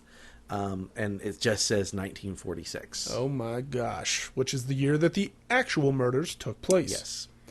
So these dudes, they're chilling. They got their instruments put away, and they're chilling in their Mazda Miata, and they didn't go straight home. Turns out these guys are thinking about falling in love, or at least getting funky. Yeah, it was an extremely awkward. It was literally like they're just chilling, and the one guy's like, "So do you want to like suck on mine first or something?" It was really weird. It was almost like they hadn't really ever discussed it before, right? And they were like, "We both know that we're gay, but we've never talked about it before, so let's just explore it now." Look, that's their journey, and I wish it had ended better for them. Yeah, because what happens is the Phantom pops up right away. The one of them jumps out and runs off on foot. The other one tries to back out in the car. Phantom just runs up next to the car and whacks him in the head with something hard. The car goes forward. The car goes forward, crashes. Phantom continues to chase the other kid, catches him in the signage boneyard, and whacks him too. Cracks him over the face. That kid, when he's running, I am not 100% sure. So if you go back and watch this movie again, when he's running, I think one of the signs says "dead." Oh yeah, or maybe like dead end or something like that. Yeah. I remember at one point there's a dead end sign. I definitely saw the EAD. No, it was going down. Oh, I remember why I saw the dead end sign. Yeah. Yeah, so keep an eye out for that. Let me know if that's the case. Yeah, so both boys have been knocked out by the Phantom. One of them wakes up, the kid who had been driving the car, and he's now tied around some kind of signpost up on some kind of pedestal. Yeah. The Phantom is behind him, attaching a big Bowie knife, because the town hero of this place is Jim Bowie. There's a big statue of him holding a rifle and his big Jim Bowie knife. Somebody's like, we should take that statue down. I can't remember what that was about, but... Yeah, well, it's one of the old timers. He's saying like, well, why don't we just take the statue down? Because he's holding a knife. It's sort of like, why don't we cover up the guns in E.T. with walkie-talkies? Like, does that really solve the problem? No. Sure. You're rearranging the furniture on the Titanic. Sure. Don't get me started on E.T. I shan't, but I knew you'd get it right away.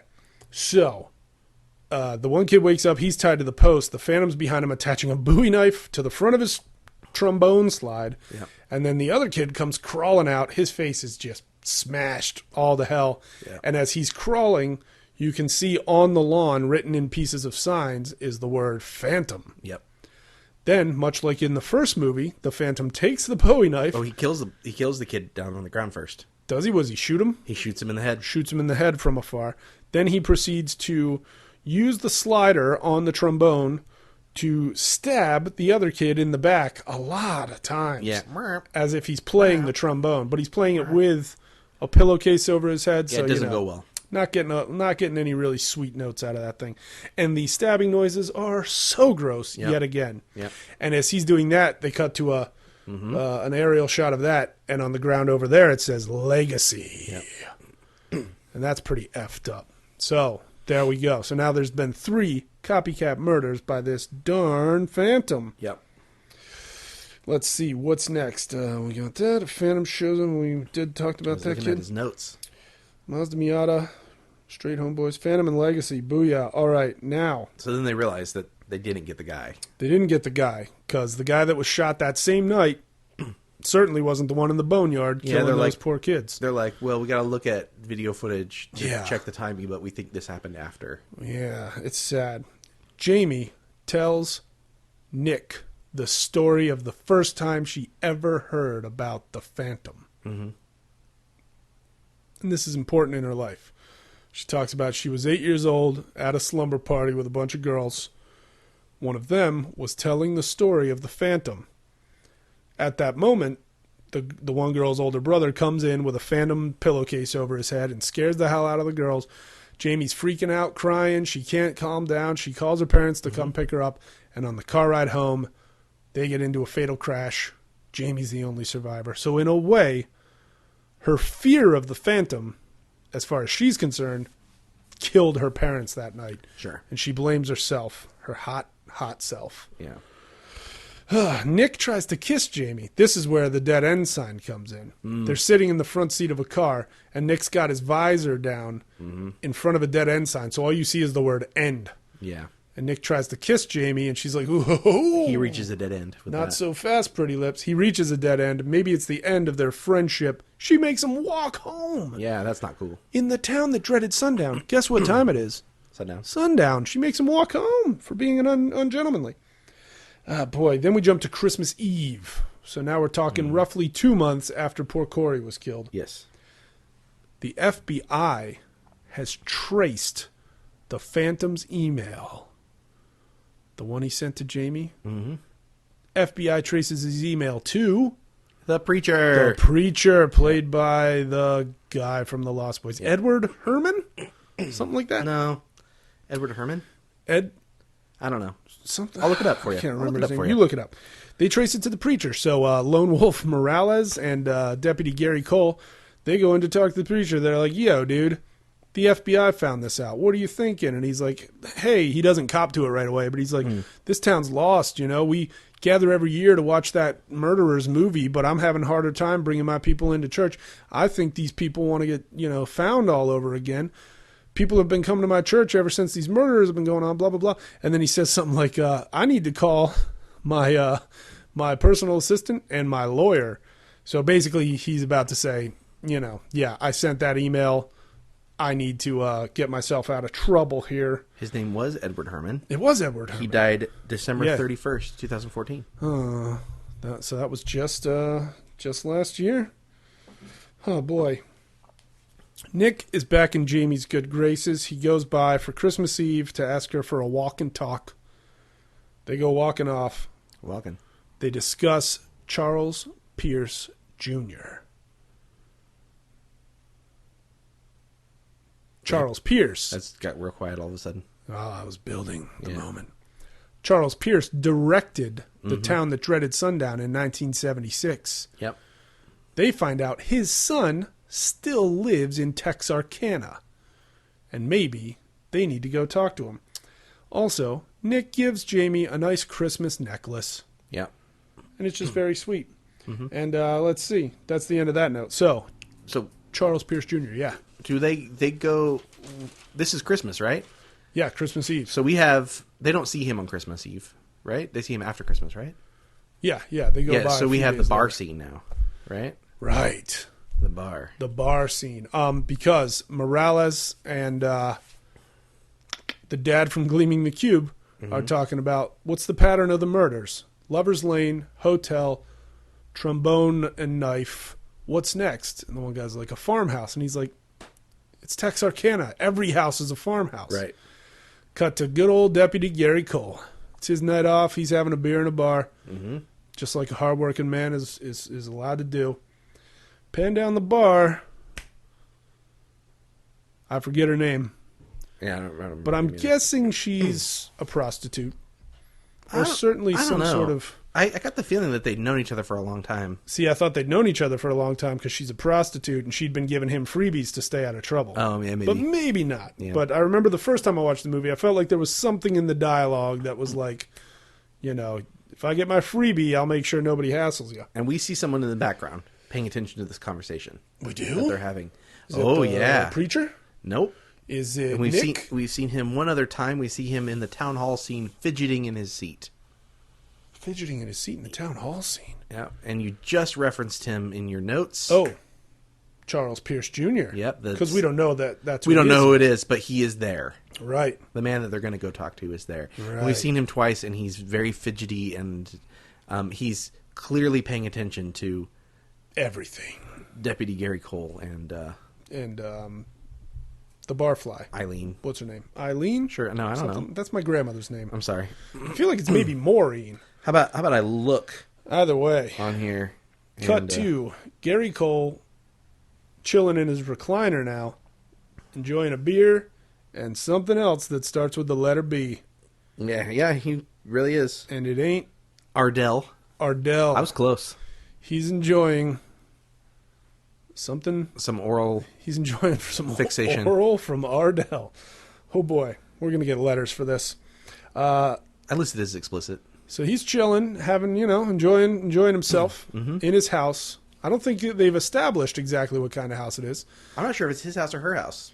It's somebody's house. We know that. And all of a sudden, the camera zooms in so tight on his face, and then his left eye just explodes. Yeah, it's pretty cool. And he's been shot. And gross. It's cool and It's gross. so gross, and it's so close up. It's like, how the heck did they do that? But it's nightmarishly well done. Yeah. Ardell is like, what the heck was that? She gets up, turns. Who's out the window?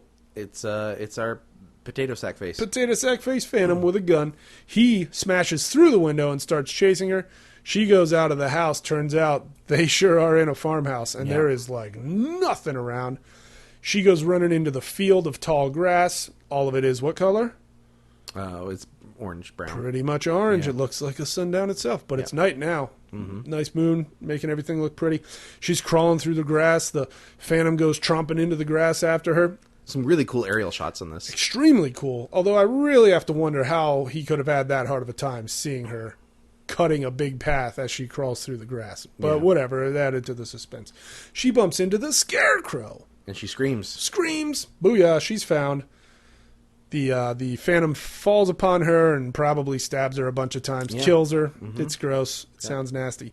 Then they do this really cool shot. It's morning. Mm-hmm. And there's an old couple coming out of a nearby house. Yep. And the old man in the couple looks over, and I'm not even sure if they show what he's seeing. I think they just make it pretty clear that he's looking across the way. At the Scarecrow. And that he can see... Do they show the Scarecrow, though?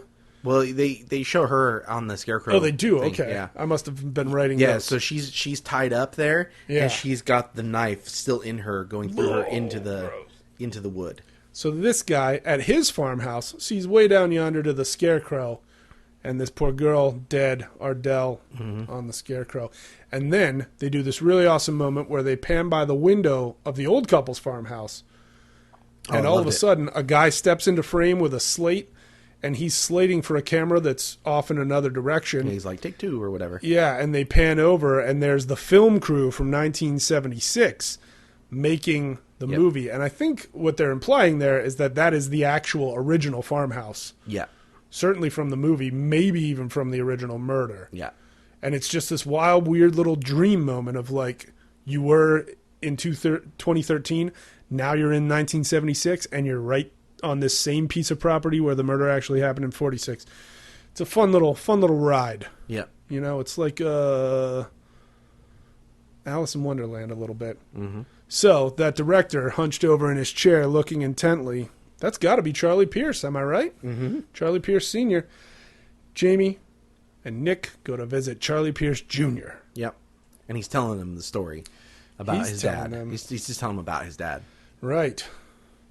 Boy, where are we here? All right, so they meet Charlie Pierce Jr. He's clearly drunk, or possibly he's been avoiding drinking all day, and he's got a bit of the tremors, and he's about to get his drink on for the night. Yeah. But he's not the most calm and collected man. No. He's got a house full of paraphernalia from the town that dreaded sundown. He's got the original mask. The original pillowcase mask, posters upon posters, T-shirts everywhere. Film canisters. Film canisters. I mean, it's a movie maker's dream, but it's all just based on this one movie. And he tells the story of Hank McCready. Mm-hmm. Now, Well, he says, you want to know who the killer is. And Yeah. they're like, of course we want to know who the killer is. Yeah. Now, I think in the original Town, the Dreaded Sundown, have you seen it? I have not seen the original. I've seen it twice, at least. And I think the original ends with the Phantom getting his foot trapped on a railroad track, which plays into this story. But I also think maybe it doesn't end there.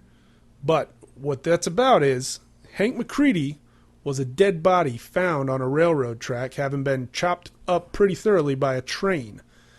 And so everybody said, that was probably the Phantom. Well, no, some believed that maybe he was the Phantom and that this train got him. But then at the same time, Ben Sewell, who had been mentioned earlier, was being arrested for being the Phantom. This goes back to the two different towns. So two Right, different sides of that's town. what it So is. one sheriff's department thought that the Phantom got trapped on the train tracks and got cut up. Yeah. And the other town thought it was this Ben Sewell guy.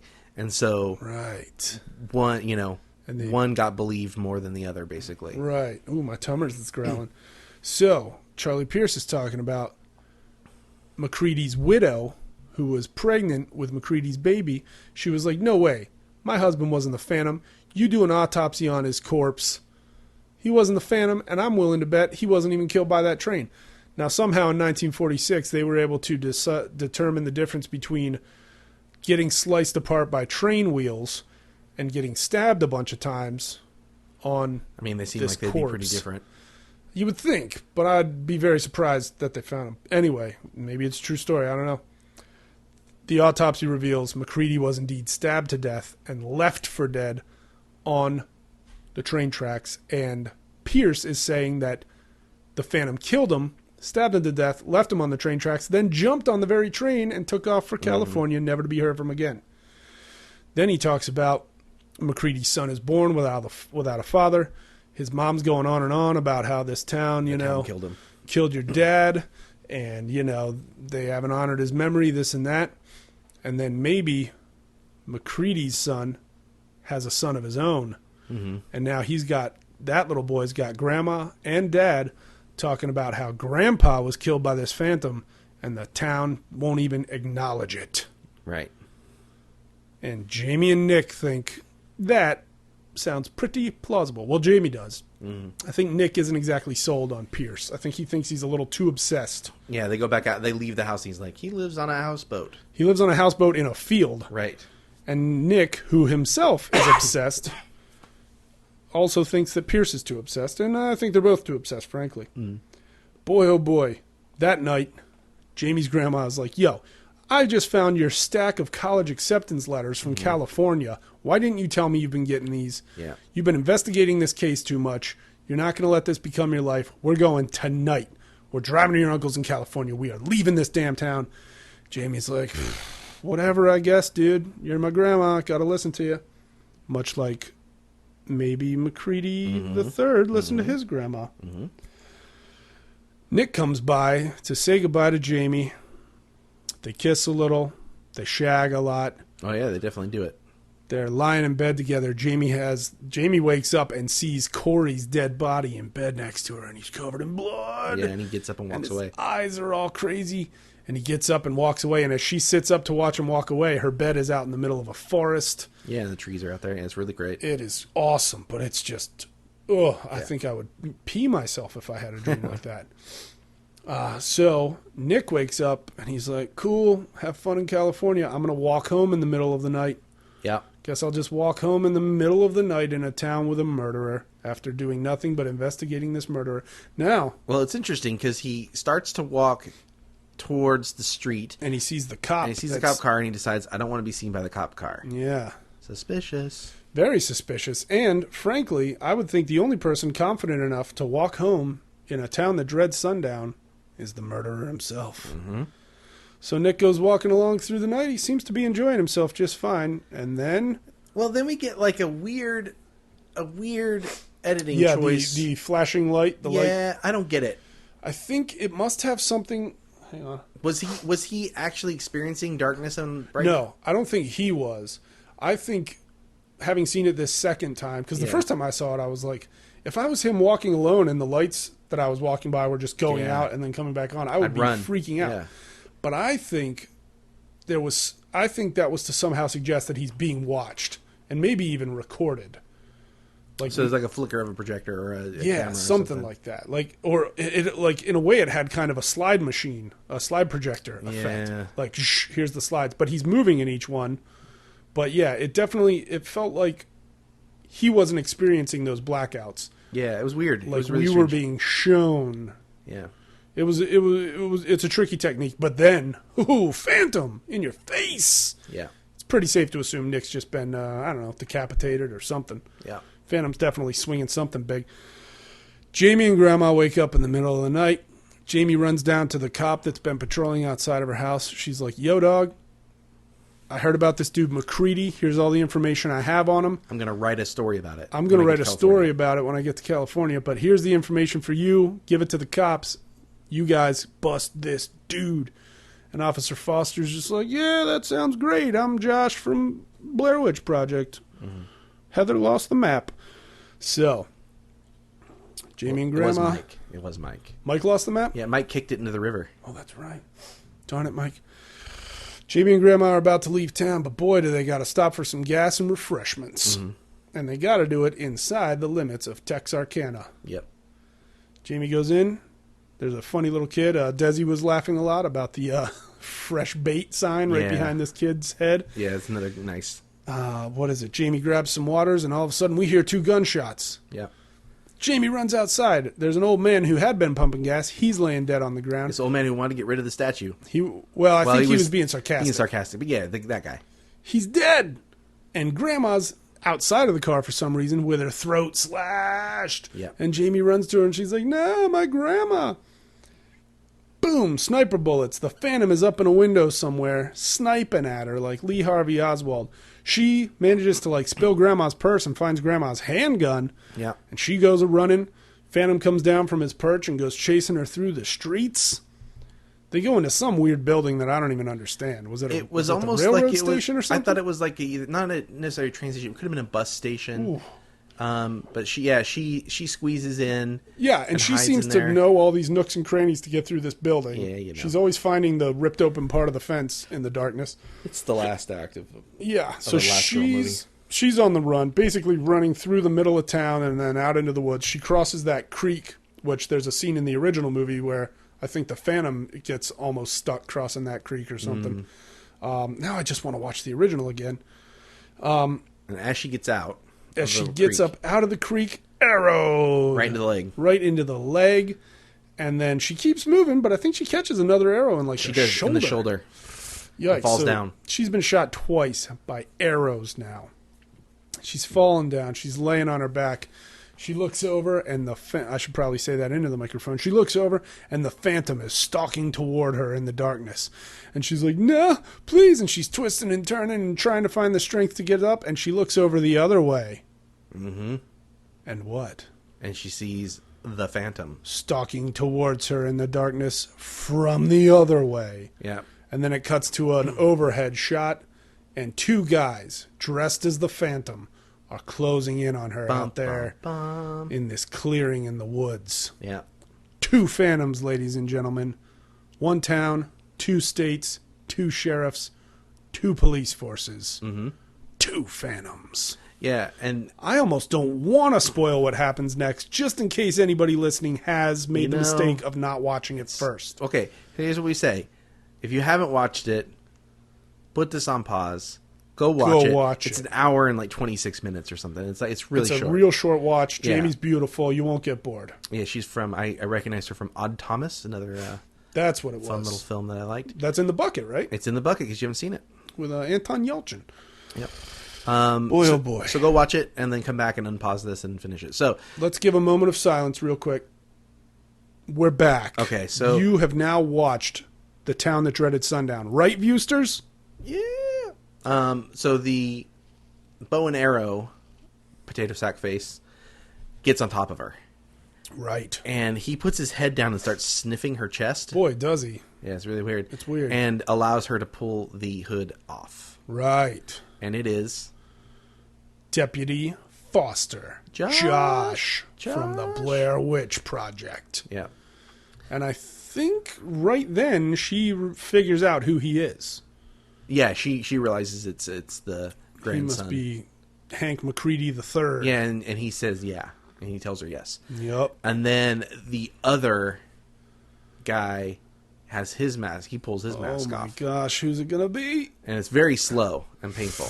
And it's the preacher? It's not the preacher. Is it Lone Wolf Morales, It is Texas not Lone Ranger? Wolf Morales. I would have loved that. That would have come out of left field. Is it Gary Cole? Did he fake his got own shot in the eye face. explosion? No. Okay, who is it? It is Corey from the first scene. Oh God, Corey, her boyfriend. Yeah. Who got stabbed in the back repeatedly. Yeah, he didn't really get stabbed in the back. Boy, he didn't. And she's like, they found the body. And he's like, I found the body. We forgot to point out, while she's on the run, right in this scene, before she gets the arrow, she runs across the railroad tracks and finds Nick's body. Oh, that's right. And Nick's body has been probably run over by a train, or at least chopped up to make it look like it has. Yeah. And I think they hung a sign around his neck that says "Remember," much like the one that had been hanging on the statue. Yep, that's right. So gross. So now we know Nick definitely wasn't the Phantom. Yeah. So it's Foster and Corey. Oh boy. She's like, yeah, they found your body, and then the deputy's like, no, I found the body. And then, and he's like, yes, it was some poor homeless kid. Right. We took all his teeth out and put in two of mine, and sliced his face up so they couldn't recognize him. Yeah. It's nasty. Boy, oh boy. Then what is Corey about to do when he's suddenly interrupted?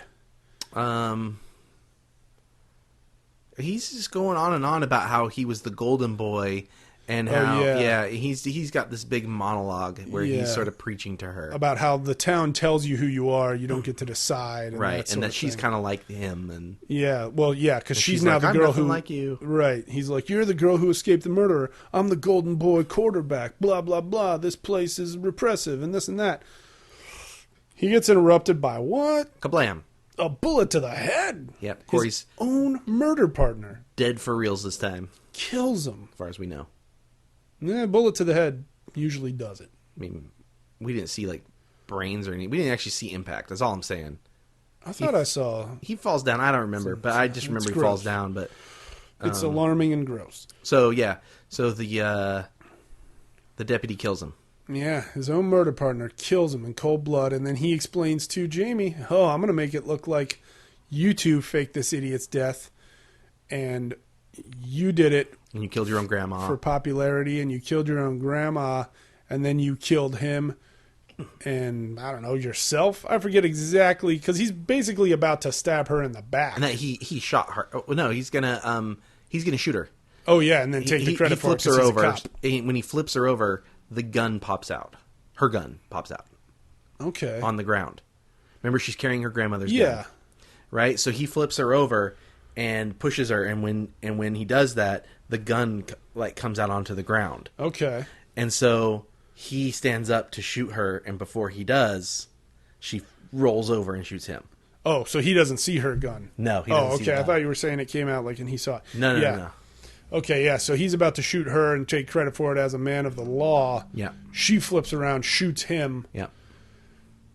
And that's that. She's free of two phantoms now. And she moves on. Yeah. Well, sort of, yeah. I liked Corey's line about, she's like, why'd you have to kill my grandma? And Corey says, born in Texarkana, buried in Texarkana. That was pretty grim and terrifying. And the grandma says when they're on their way out of town, she says, I've never even left Texas. Yeah. Which technically can't be true if she lives in a town that straddles the border. Well, she never went over the border. No way. I don't know. So, both phantoms are dead. Good old Jamie makes her way out to California to go to college and start writing this story. And then we get a pretty cool shot of her walking on campus alone in the dark. And she goes past this pillar. And she's walking and we see her shadow. Yeah. And then her shadow kind of breaks in half. And there's the shadow of the phantom following right her behind her on the wall. And it is nice and creepy. Yeah, it's pretty great. And that was the town that dreaded sundown. I like this movie a lot. I thought it was did fun. too. I didn't think it was like the best made movie or the best performances or anything, but I think I enjoyed the movie. I think it's a very well balanced horror movie too. Yeah. Because man, there's a lot of horror movies that are just like gore, screaming in your face the whole time, and then there are some that maybe aren't scary enough. And I felt like this one was a really nice balance of jump scares that are relevant, not just a cat jumping up on a windowsill. And, you know, a little bit of funny, like just enough funny, and certainly enough information to make the story make sense. And I was really pleased with it. They give a shout out to the Zodiac in there. They give a shout out to, who else? The Louisiana, what'd they call him? The Louisiana Axeman. I'm kind of afraid to walk to my car right now. You'll be all right. We literally just crossed the hour of midnight. Just watch the while coyotes. recording this. I'm not too worried about the coyotes. I think coyotes got my back, frankly. I actually think that this movie, I thought it was really well directed. I think, you know, Who directed this? Do you have it in front of you? His name is Alfonso Gomez Rejon. That's right. And he did Me and Earl and the Dying Girl. Oh, geez. I have not watched that yet.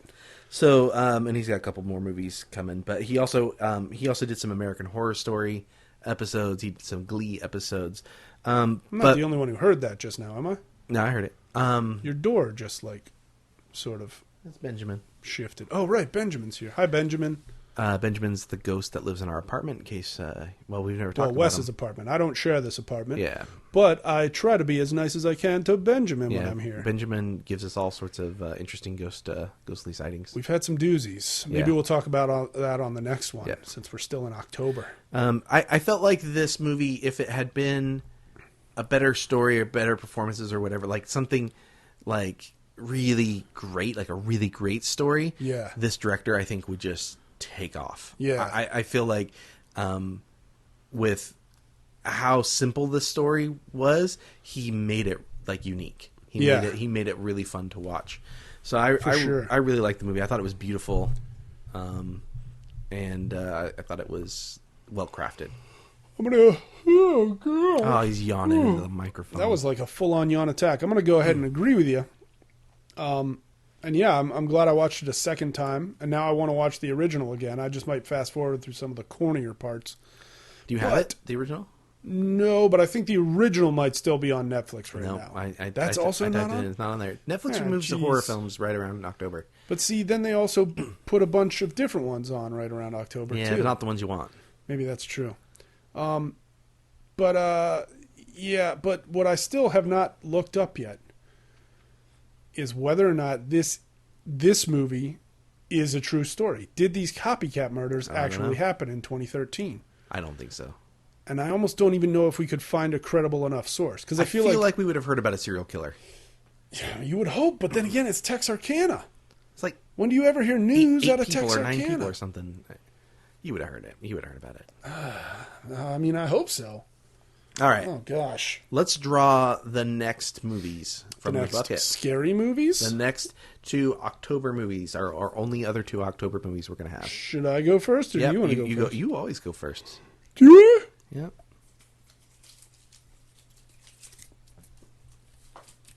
Now, this bucket gets more unruly every week. Well, we keep I've changing seen the this paper one, size. too. Okay. This is a very recent movie. It's burped. I apologize. Called Starry Eyes. Starry Eyes. And actually, an acquaintance of mine, Maria Olsen, shows up in this movie. Oh, excellent. And this movie is nuts. I'm excited to see it. I've never seen it. It'll F you up for life. I'm excited. All right, here we go. Deeper. Put your hand down, way down into the bottom of the bucket. Come on, really dig for it, Wes. None of this top of the pile stuff. All right, here we go. I love this film. Oh, Suspiria. Oh boy! I think this is a movie that if you are a horror fan, you have to see Suspiria. That's what I've been told all my life. If you're a fan of avoiding it, beautiful films, yeah, you have to see Suspiria. There's a lot we're going to be able to talk about with this film.